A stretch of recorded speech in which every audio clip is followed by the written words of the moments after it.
Matters shows for free a week. But if you want to support the channel, there are a few ways of doing it. Hit the like button on each live broadcast or video. This helps the channel grow. Hit the subscribe button and select the all notifications options. Hit the thanks button to buy a super sticker. You can do this on the live chat too. You can also join our Patreon page or buy us a coffee at the link in all of our video descriptions below. We are also looking for sponsors. If you want our latest advertising rates and how you can get involved, then email John at nufcmatters1892@gmail.com. Thanks for watching.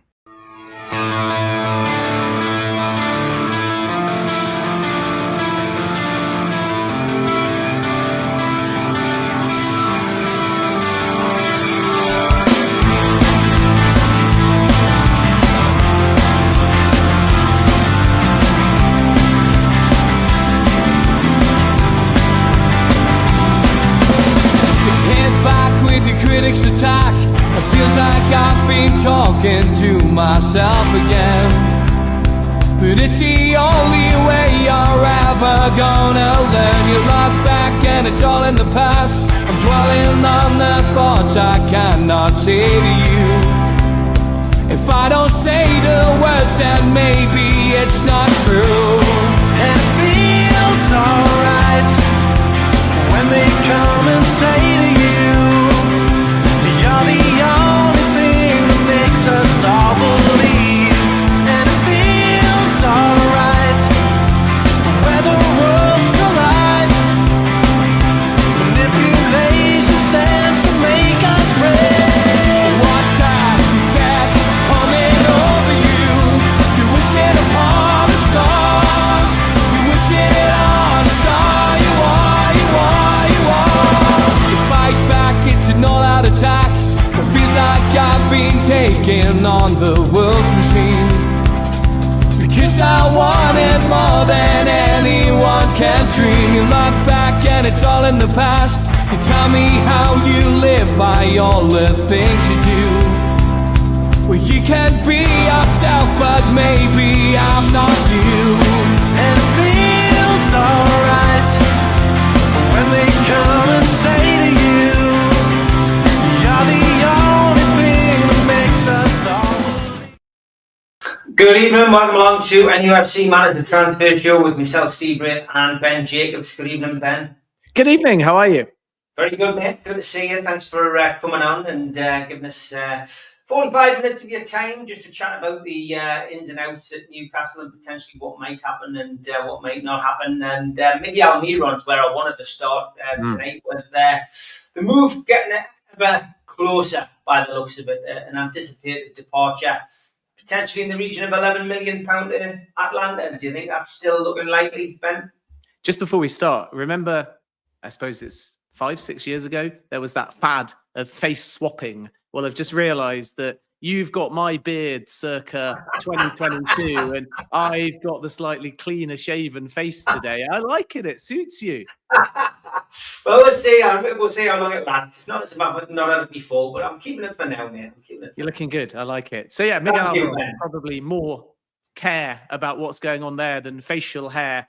The deal, I understand, is pretty much done. And verbally, there's a club-to-club agreement for what I understand to be $10 million plus add-ons. So that's about a guaranteed portion of 8.5 million. Miguel Almiron has now agreed personal terms as well. There's a few little formalities to sort, potentially things like agent fees. And the other reason it's gone maybe a little bit quiet is because Newcastle are in quite a privileged position with this one. It's very rare with a transfer where Atlanta United haven't started their season yet. So there's not the same kind of urgency as with other suitors to get him over right now. And they are inheriting a fit player.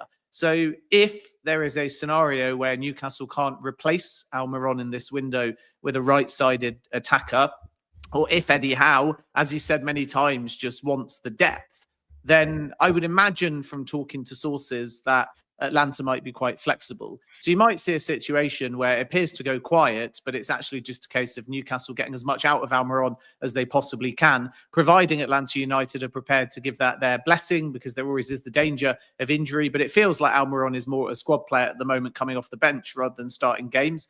And I think Atlanta, as long as they know they can get the player, are prepared to wait right until the close of the window. And that just might allow Newcastle a few more games with a bit more Almiron depth. And then from there, I would expect him to be given permission to travel, because there is an agreement in principle between Newcastle and Atlanta United. And I understand that Almiron has also agreed personal terms. All right, okay. Well, we'll keep an eye on that. Looks as if it's almost done. Yeah, let's hope they do get somebody in. I mean, just looking at football briefly, the run came to an end, Ben, and it was a big defeat as well for Newcastle, 4-1 at home to Bournemouth. And Bournemouth, got to get the credit, Ben. They were superb at the weekend, and can take nothing away from them. They did that job on Newcastle. I think Newcastle really had hit the buffers. It certainly looked shattered. Quite a few of the players looked tired after the 9 wins in all competitions. So it didn't really come as a great surprise. No, it didn't. And you're always going to take 9 straight wins traded off against one little blip. And I think Eddie Howe had done fantastic to kickstart that run, because it's not like any extra depth really appeared. You've got Dubravka in goal, clearly, and that's brilliant. And we know that Eddie Howe values him. It's great to see Botman fit and starting games now. I think Hall and Livramento have become mainstays, and it shows you why Kieran Trippier maybe in previous windows was looking to leave the club. Tonali settled in and looked very stable now. Joe Linton's back in midfield. Gordon and Isak when fit. You're thinking great. And then there's that question mark on the right-hand side. Obviously, against Bournemouth, it was Jacob Murphy. Then you look kind of down to the bench and you think, well, Almiron might depart. There's interest in Lloyd Kelly. Sean Longstaff could go. Lewis Miley is young. Joe Willock is still very valuable. Asula is learning his trade as well. Trippier may not be there for the long run. So if we flash forwards to the summer, you may have need to bring in 3, 4, 5 players to maintain the depth. And that's why Newcastle have to find a way of getting over the line, getting Champions League football, because then financially speaking, they'll be able to spend a whole lot of money, particularly in the second half of the window. But as you say, we should give Bournemouth credit. All of their goals were taken really well. And from Newcastle's perspective, I think the only blessing in disguise is that kind of result, whether it's down to fatigue, whether it's partly because the opposition were just clinical, it allows you to have just a bit of a wake-up call and just make sure that everybody is focused on the games ahead. Because I still would refer to it as a blip. You'd put your mortgage on Newcastle going away and winning at Southampton. And if they do that, then they continue to win games that you expect them to do so. And there's an opportunity potentially in the coming weeks to have a little bit of rest and recuperation or rotation. If you beat Southampton, hopefully, like many sides have done, you get a couple of early goals, you can start taking some players off. Then a big game against Fulham, who have had a great start to the season, but you would call Newcastle favourites for that. Then that game against Arsenal, of course, it's massive and you have to play your starting 11, but you're 2-0 up. So if it's still 2-0 or better and you're 60 minutes into that game, you've still got the opportunity to take some players off. And then Birmingham away in the FA Cup, you'd expect rest and recuperation. So by the time they then get away at Manchester City, you might see a re-energized Newcastle team that have kind of forgotten about the Bournemouth result. And I still expect them to continue this good run of form. And in hindsight, as to look back on Bournemouth as the anomaly to Newcastle's very good form of late. Yeah, I would agree. Okay, let's get back to transfers. Don't forget, anybody who's got any questions about transfers, drop them into the chat and we will ask Ben. We'll be finishing at 6:30, so get them in before 15:15 if you can. We are playing Southampton, of course, at the weekend. The word from the South Coast is that Southampton don't want to part with Tyler Dibling. He's, he's a decent player, 18 years of age, and that kind of player that Newcastle would like to get in. Obviously, looking at the likes of Livramento and Hall, buying younger players who've got that kind of Premier League experience. What's your feelings on this, Ben? Do you think this is one which we might have to wait until the summer for? Yeah, I think so. It's obvious that at some point Southampton are going to have to cash in, and assuming that they go down, the number could drop in the summer. And that's why suitors have at least asked if there is a window of opportunity now, because they realise that this is about as much money as Southampton are likely to get for Tyler Dibling, because I'd be very surprised if he signs any kind of contract extension. So naturally, in a very poor Southampton team, Dibling has been one of the few bright lights, and that's led to a fair amount of interest. We know that Newcastle were driving a move for Dibling under Dan Ashworth, and that interest still exists.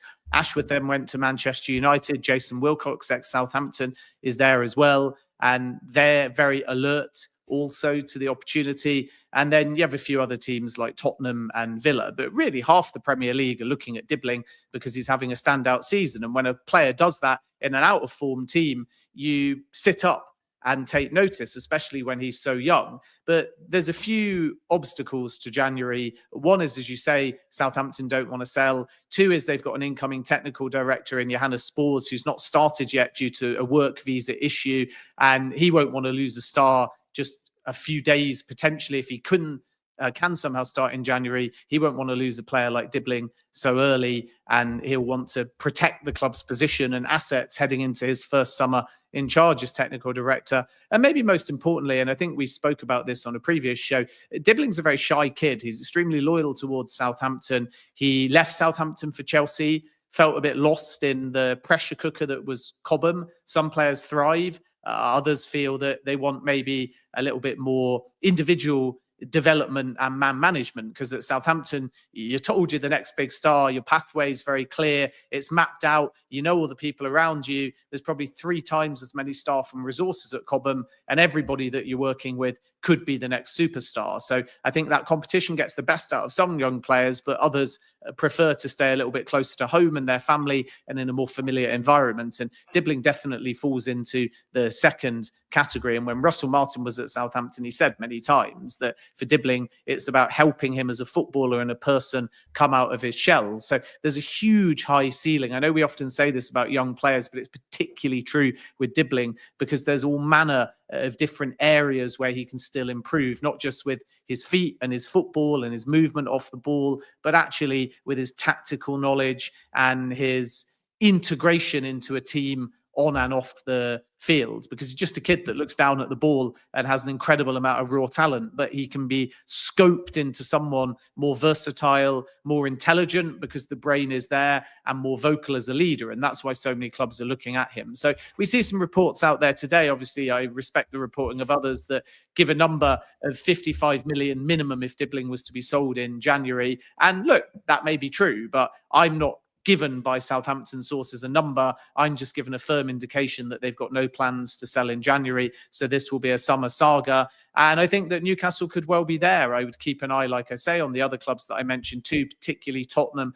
possibly Aston Villa, and very possibly Manchester United as well. But Newcastle have been serious about Dibling for quite some time. And the change of sporting director to Paul Mitchell hasn't changed the fact that he remains on Newcastle's radar.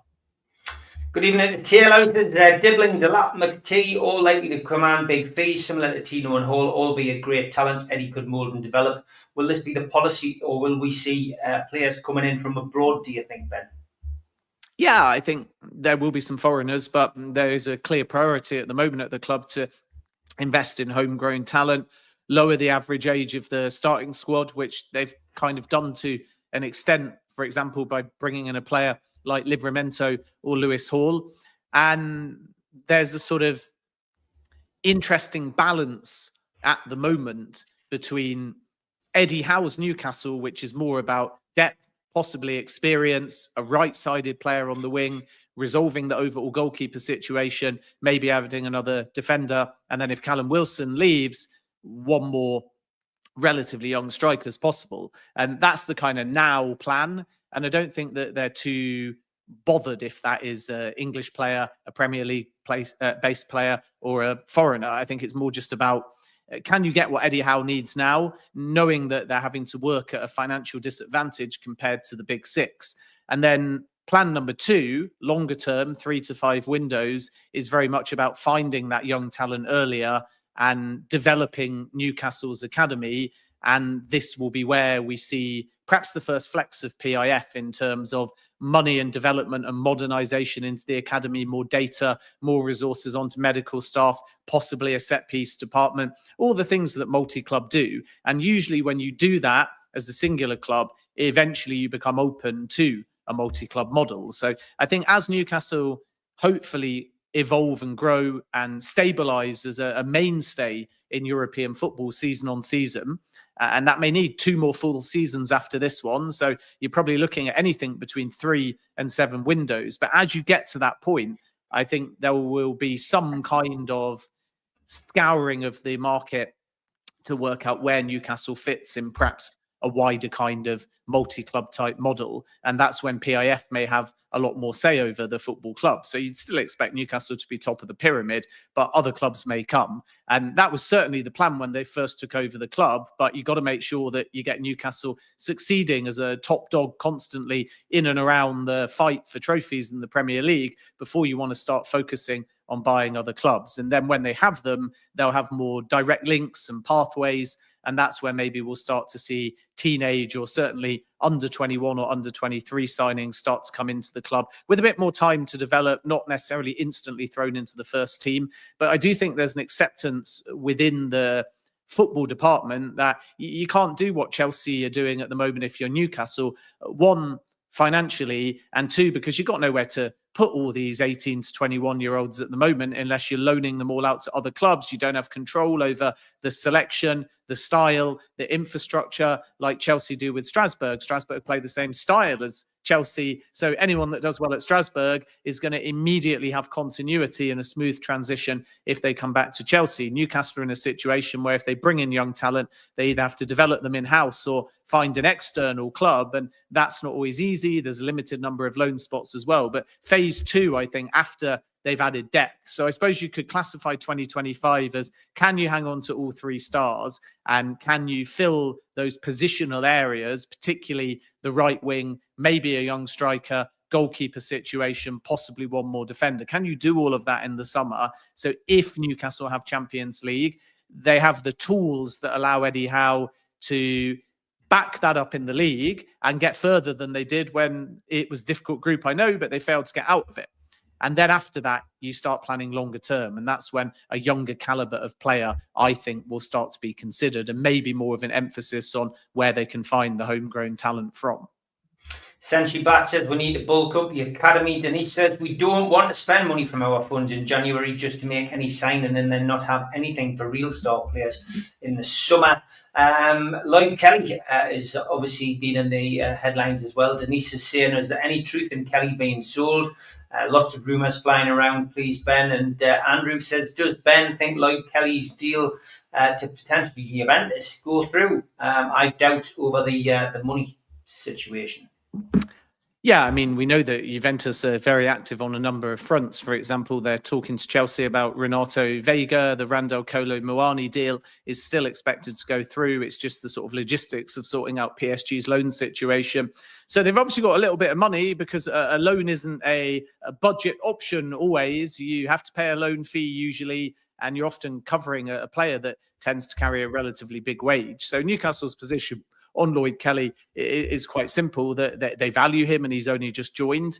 But of course, if you're only thinking about reluctant sales and PSR, there is an opportunity there where you've brought in a player at such strong economic value that if they leave for some kind of permanent fee, you have an asset that Eddie Howe will not want to be seen that way. But once again, Newcastle have this balancing act before they can guarantee Champions League football, and whilst trying to make sure that they hang on to their assets, of where are they going to bring in the money. So I don't think a Lloyd Kelly sale is entirely out of the question. I just think that it would be done begrudgingly, and Newcastle will not be actively trying to sell him if a number is hit, whatever that number may be, and it is a quick and significant profit on the overall outlay, even though free transfer, I know, but you got to remember agent fees, wages, any sign-on fee. If they find that's a significant profit, it might be a quick bit of business that allows them to then head into the summer feeling in a more confident position. And I know that will disappoint Newcastle fans, but it is a trade-off ultimately between how do you get enough money to balance the books for PSR and make sure that you can hang on to effectively the big 3 of Anthony Gordon, Bruno Guimaraes and Alexander Isak. And, you know, we probably had this conversation last January, and a lot of people were cynical. And when I reported at the time that the number Newcastle may need to find in terms of outlay could be anything between 45 and 60 million, quite a lot of people balked at that for a number of months. And then if you add up the business that they had to do in the summer, it was definitely in and around that ballpark. So now they will be able to project Champions League money in their longer term books, but they will also have to get through the 2024-25 PSR cycle without European football this season. I don't think the number now, slightly better news than a year ago, will be around the 60 million mark. I think it would be no more than 40, and maybe a more realistic estimate of what they're looking to bring in is 30-35. So if you get 8.5 guaranteed for Almiron, how do you then get the rest of that money? Is it by getting wages off the books, players like Sean Longstaff, who are not going to go for big fees? Is it still trying to get 7 to 10 million somehow for Callum Wilson? Is it selling Kieran Trippier? And again, wages can come off the books there. And is that enough? Is it finally letting Dubravka go? But I don't think that will make a massive positive dent on the books. Although if they sell him now, they can obviously bring in a small fee. So that cluster of players might be enough. But if it isn't, you have to start saying, well, could that player we've just signed that we can immediately turn a book profit of perhaps 15 or 20 million, is that the sacrifice we have to make?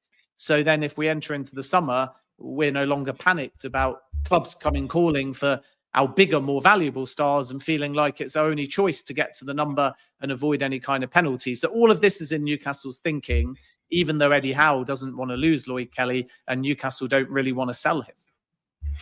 Okay, lots of questions coming in from different people. I'll try to give everybody at least one question. Gary says, should we be looking at Delap from Ipswich in the summer?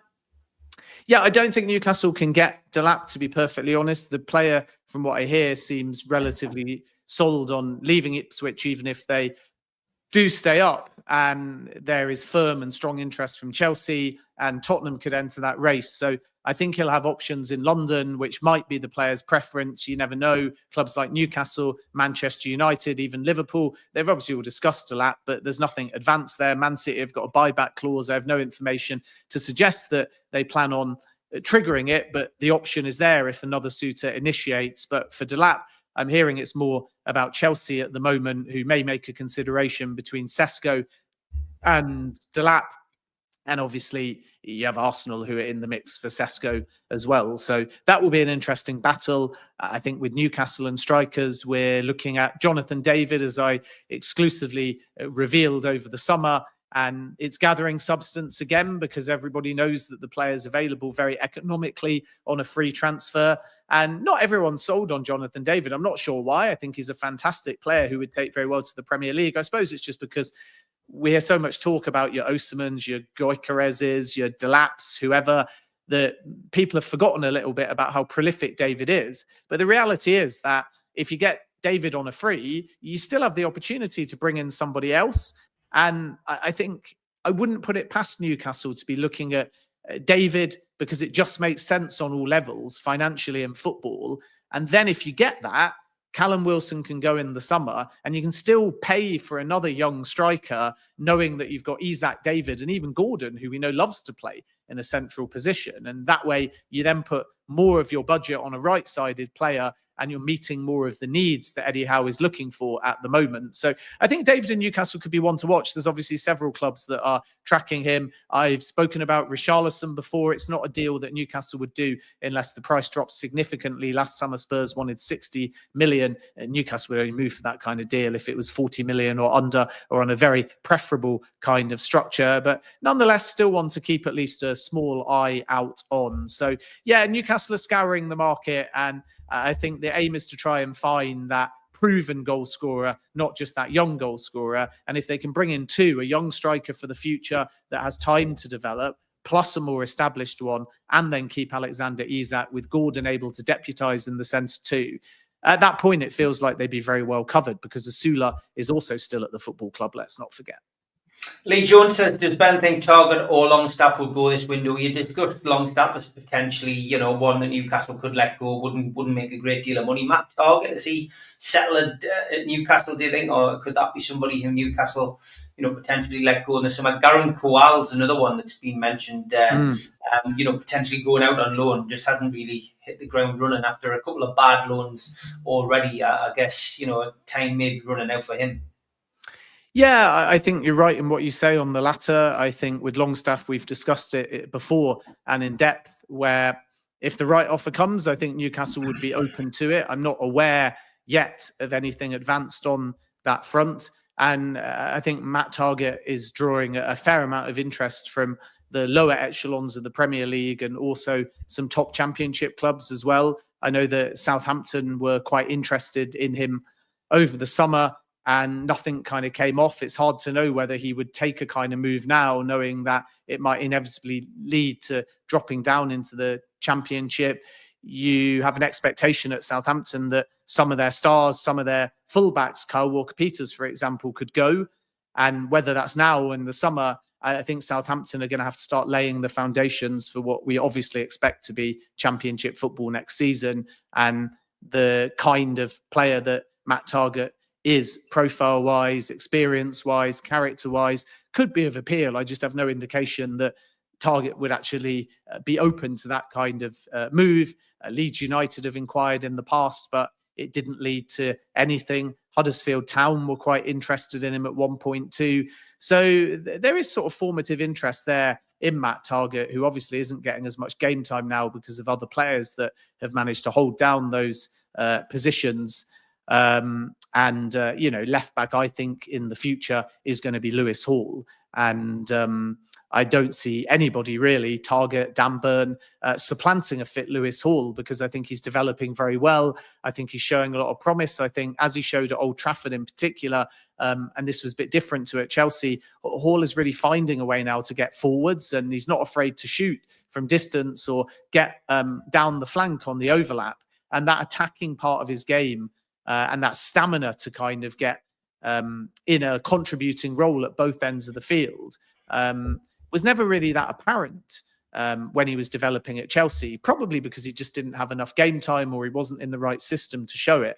But I can tell you that Newcastle are just really delighted with the signing now of Lewis Hall and how he's developing. They're equally as ecstatic by Livramento. So it is going to be difficult for Matt Target to get minutes. Yeah, certainly will be. Spenny saying, like Kelly swap deal with Douglas Luiz. There is a story floating around, of course, about potentially a swap deal for Tonali, isn't there? I think, which surfaced today. Yeah, I don't have any information on Tonali other than Newcastle are absolutely delighted with him. And I think he's had a very difficult tenure in which people have sort of prejudged him during the ban, instead of perhaps understanding that although wrongdoing was committed, we have to be very respectful of what the playing side said was a gambling addiction, and what the club said was them working privately to get the player's mindset and mental health right, to get the best out of him as a footballer. And now he's back, and you could kind of make an argument that he's really only acclimatizing and embedding as a footballer now in the last sort of few months. So I think it would be counterintuitive for all parties for Tonali to go or for Newcastle to sanction that. And I have absolutely no indication that anybody at the football club is thinking about that. From what I gather, they're absolutely delighted with how he's progressing. They got no chance really of making any money back from that, were they to sell or loan now, because they paid such a big outlay. So Newcastle fans obviously watching Tonali and looking at that midfield will probably get a better read of it than me. But when I sort of see Tonali, Bruno Guimaraes and Joe Linton, who I've said many times I prefer in the midfield compared to in a more attacking position, I think in a 4-3-3 formation, those three, you're just not going to find many better central midfield partnerships in the Premier League. So I expect Tonali to stay at Newcastle for the foreseeable future.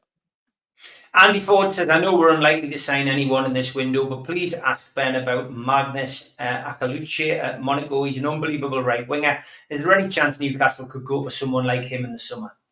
Well, I think they are looking at right wingers or versatile players that can play on both sides. With Akaluche, he's done very well in the Champions League for Monaco. I think he's got a couple of goals and an assist. He's only 22 years of age. Be interesting to see if he backs up last season with the same kind of goals output. I think he got 7 or 8 goals in Ligue 1. He's got a couple this time. So he can definitely contribute with goals and assists. There's still a bit of work, I think, to beef him up in terms of, I don't mean this negatively, but, players that come to the Premier League that are of a younger age, especially if they're still growing. And remember, that can be the case until they're kind of 23. Sometimes when they're from more technical leagues or upbringings, a lot of the focus is on the technique. They're playing at a slower pace. They come to the Premier League and they realize that due to how people press, you have to think and act simultaneously. And it's very easy as a winger or a wide player to be effective in other leagues, but need to kind of bulk up a bit and sort of go back to being quite an old school footballer where you're just looking to be physical and aggressive and be able to hold your own in a 50-50 challenge and win second balls. And he hasn't really had to do much of that at Monaco in the system that he's playing. He can go in attacking midfield or in wide areas. So there would be a lot to like about him. I'm just not aware at this stage that there's anything particularly advanced with any Premier League clubs. I don't have a read at this point either on whether Monaco would be prepared to sell. The only club I heard that quite liked him was Milan, who we know are looking for attack-minded options, but I'm not so sure that anything is going to be possible in this window. I still think that if we get to a situation where Newcastle get Champions League football, they'll go back to revisiting targets that they wanted on that right side or that can play on both sides from the summer, because they're the proven Premier League ones, coming back to that more imminent need to find a player for the now. So that's where you're saying, if West Ham finish mid-table mediocrity, even though he signed new terms, is there any possibility? I know it would be difficult for Jared Bowen. That's where you're saying, if Newcastle get Champions League football and Forest don't, is there any possibility of getting Anthony Elanga? So none of these targets have really gone away. Tyler Dibling can obviously be added to the conversation as well, but nothing really to add on Newcastle and Magnus Akliush at the moment, other than to agree with you. He's a top talent who I think still has a high ceiling. I think his goals and assists are very consistent, but I think there's parts of his game still, the defensive parts, the off-the-ball movement, the positional awareness, still areas where he can improve dramatically. So he's at a top club now, and it wouldn't surprise me if one day we see him playing regular Champions League football, whether for Monaco or whether for an equivalent big club in one of Europe's big 5 leagues. We've only got 10 minutes left. I'm trying to keep the questions to players rather than politics, PSR, PRS. You won't even get half an answer otherwise. Yeah, exactly. Yeah. James says, does Ben have any info regarding the links in Brazil for Luis Henrique from Botafogo? I don't know how much about the player, but it looks like they want to spark a bidding war as Palace and others are keen. Yeah, I think you're right about the Palace interest. That's for sure. Another relatively young talent who is in pretty good form from what I gather. Again, can't really add too much on the Newcastle front necessarily. I think that the player himself is quite settled from what I hear at the moment. And I don't know whether, and correct me if I'm wrong on who you're thinking of, but what you have to remember is that he was at Botafogo and has moved to Zenit already this year. So presuming that is the player you're thinking of, rather than the Botafogo striker who is being linked with Arsenal, then obviously an imminent kind of move is not going to be possible. So, come back to me in the chat if you mean Igor Jesus, who's being linked with a number of Premier League clubs. But, with Luis Enrique was at Botafogo doing really well. and now is at Zenit. So it is true that Palace, for example, are tracking the player, and it's true that a number of Premier League clubs had looked, but obviously nothing is going to be possible in the short term because he's already made his move. Tom Dixon's wanting to know if Odysseus Flacadima wants to go to a club in Europe and he turned down the deal to Saudi. Obviously a story he's read somewhere. Yeah, it's a strange one because Al Shabab went for Martin Dubravka, and then after that seemingly has subsided, and Dubravka seems like he'll continue at Newcastle, barring an unexpected twist in the final days of the window. Shabab came back and tried for Odysseus because they're desperate to bring in a goalkeeper, and Newcastle would have been prepared to sanction Odysseus much more so seemingly now than Dubravka, but the player wasn't keen on the move to Al Shabab. So Shabab's still looking for a goalkeeper. I would expect them to find one in the next few days because they're relatively advanced on several targets. They just need to determine which one they're going to pull the trigger on. But it doesn't look like Odysseus is going to be off to Saudi Arabia because he declined that opportunity to go to Shabab. Okay, Denise wants to know when do you think it's likely that we'll see Isak sign a new contract? Do you think it'll be before the end of the season or in the summer? I think nothing will happen. Obviously, during the window, it's very rare for contract extensions to be announced. With Haaland, it's slightly different because he was never going to go anywhere. First thing on this is it doesn't really matter whether Isak signs or not signs in terms of his imminent future, because we mustn't forget that a new deal for Alexander Isak would very much be about rewarding the player and hopefully keeping him at the club for even longer. But even with no new deal, he's contracted at the football club until 2028. So Newcastle have played this very well because they don't need to agree a new deal in order to fend off summer interest, or because the player isn't well protected value-wise. They can stick to their number. If they choose to, they can ward him off the market as high as 150 million. And even if no deal is agreed, there's plenty of time left on the existing deal. But if they take that tactic, what they'll want to do with the player is say, we want to give you improved terms to incentivize your time at Newcastle United. So it wouldn't surprise me if a new deal is worked on between now and the summer. But I don't think anything is particularly close at this stage because Newcastle simply appreciate that he's on a long-term deal. So they don't have to react to the market by offering improved terms like perhaps Wolves are doing with Cunha, although he has 2.5 years left on his deal. It's more about making sure that the player feels his goals and his value to the team are matched by his wages. And that's why I would expect some movement in 2025, assuming that all parties don't agree to some kind of what I would still call surprise sale in the summer. Isak is largely untouchable at the moment, is probably untouchable unless PSR forces it, and is almost definitely untouchable if Newcastle qualify for the Champions League. So if they get to that position heading in the summer or in the summer and they feel, okay, we've got Champions League football, the player's happy, then from there, you've just got to sit down with him knowing that there's no real danger of somebody meeting your valuation. And then Alexander Isak's chapter at Newcastle will continue for longer.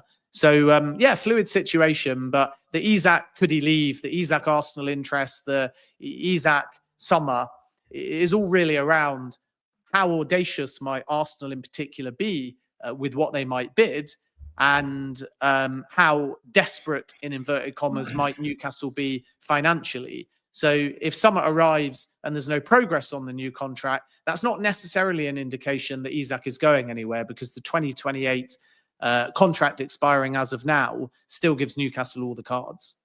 Yeah, okay. Barry says, Ben, are we at the front of the pecking order, would you say, for Jonathan David? Of course, we discussed him earlier on. People seem to think that was Newcastle contingent watching him last night.